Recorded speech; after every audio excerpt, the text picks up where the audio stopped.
Matthew chapter 9. Jesus stepped into a boat, crossed over, and came to his own town. Some men brought to him a paralyzed man, lying on a mat.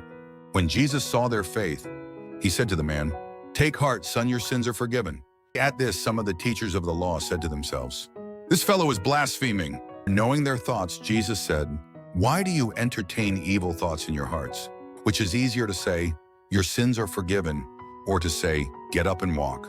But I want you to know that the Son of Man has authority on earth to forgive sins."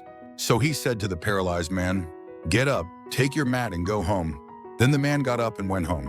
When the crowd saw this, they were filled with awe, and they praised God, who had given such authority to man.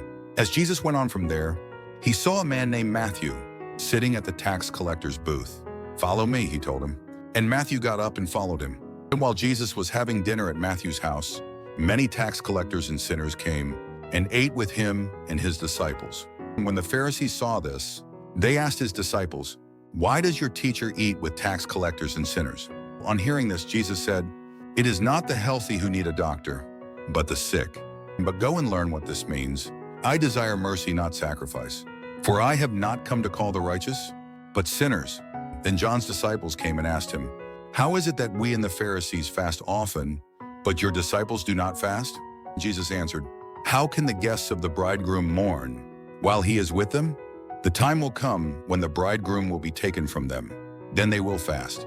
No one sews a patch of unshrunk cloth on an old garment, for the patch will pull away from the garment, making the tear worse. Neither do people pour new wine into old wineskins. If they do, the skins will burst. The wine will run out, and the wineskins will be ruined.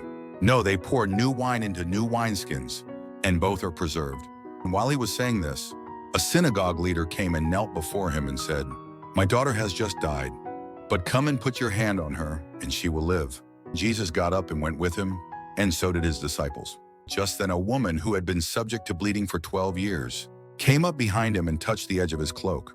She said to herself, "If I only touch his cloak, I will be healed." Jesus turned and saw her. "Take heart, daughter," he said. "Your faith has healed you." And the woman was healed at that moment. When Jesus entered the synagogue leader's house and saw the noisy crowd and people playing pipes, he said, "Go away. The girl is not dead, but asleep." But they laughed at him. After the crowd had been put outside, he went in and took the girl by the hand, and she got up. News of this spread through all that region.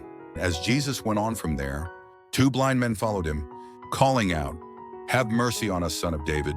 When he had gone indoors, the blind men came to him, and he asked them, "Do you believe that I am able to do this?" "Yes, Lord," they replied. Then he touched their eyes and said, "According to your faith, let it be done to you." And their sight was restored.